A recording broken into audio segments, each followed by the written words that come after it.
Napakasosyal naman ang pagbaba ng Mima. Hello, everyone. This is Mima ng Bayan, and I'm here to support my sister Diwata. And shout out to all of you and my friend Kurt, you know, a legit condo seller. Thank you from the bottom of my heart, and please do watch my movie under Awit Gamer Productions, directed by Awit Cruz. Maraming salamat po. Mima, grabe paganda ka ng paganda ha. Well, it's because I'm so inspired by the people who love me and entrusted me with all their love. And no more drugs. Wow! I choose a better life. Mima, nung huli tayo nagkita is sa World Trade. Remember? Oh, remember. Grabe, nung nakita kita noon, napakaganda mo. Pero ngayon, mas gumanda ka pa. I feel so young. I feel so healthy. You know, guys, everything that is going on to our life, it's God given to us. You know, you don't have to be get to other people. You just be legit. You just be magpakatotoo. You don't have to pretend for somebody that you are not. And I'm so proud of myself because I'm a legit person and legit friend to everyone. Sa mga pag-share mo ng mga inspiration, quotes na nagaling sa iyong buhay, sino ba ang nagiging inspirasyon mo sa buhay? Well, what inspires me, my two kids, my brave parents, because my parents gave me a good education. They teach me how to respect myself and respect other people as well. And so that makes me the whole package of PJ Army Manamana. Matanong ko lang dahil sinusubaybayan kita sa iyong social media dahil friends tayo, di ba? Matanong ko lang, ano namang mensahe mo sa mga patuloy na sumusuporta sa iyo at naniniwala? Well, maraming salamat po sa inyo lahat. Hindi kayo nagkamali sa inidolo ninyo.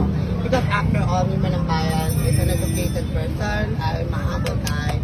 And with a humble beginning. And no matter where I go in this famous nature that I had in social media, I'll always be humble because I owe it to God and to other people. Grabe, parang pang Miss Q&A yan dati mo talaga. Aabangan kita sa season 4. Oh, na? PBB. Sana nga, okay. Mima ng Bayan, eto na last question ko. Ano naman masasabi mo sa iyong kapatid na si Diwata na sobrang successful naman talaga sa kanyang negosyo? Okay.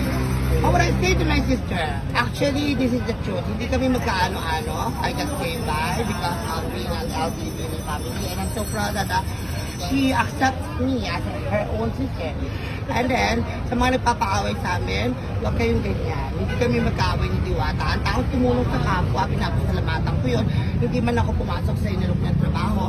Pero dapat maging masaya si ate dahil ang siya po na niya sa akin. Nagagamit ko kahit saan ako pumunta, nagla-live po ako. And then, eto ako ngayon.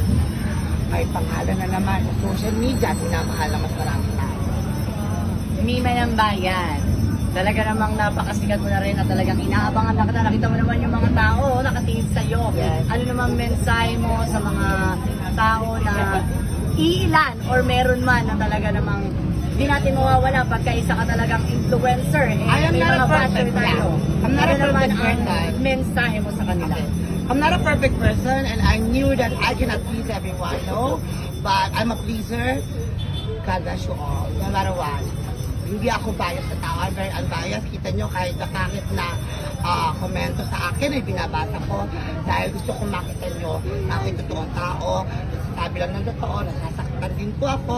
Pero I'm happy na napakainit po ng social media ko.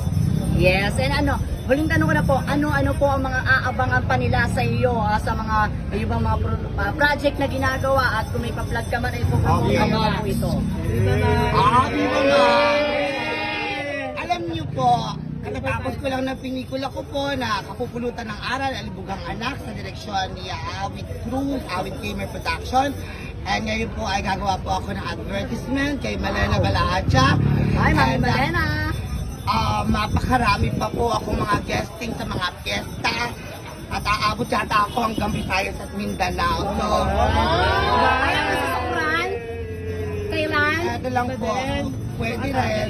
Ang gusto ko, LGBT family, we're all in this together. Magkaisa tayo, walang magtutulungan, kundi tayo mga bakla. Ang dami yan. Walang inggitan sa atin, tayo isang pamilya, magtulungan. Kung may kapatid tayong bagsak, huwag natin siyang ibagsak na ibagsak. Bagkos, tulungan natin umahon sa buhay. Maraming salamat, Mima ng Bayan, Mima Otlo. Maraming salamat din po. Ang buhay natin ay maiksi lamang. Gamitin natin ito ng may kapararakan. Huwag tayong patay-patay. May mamomulto man sa pangalan, pero titindig at aahon sa buhay. Maganda ka rin. Shout out, Kurt! Heart! Ako po, Heart Evangelista.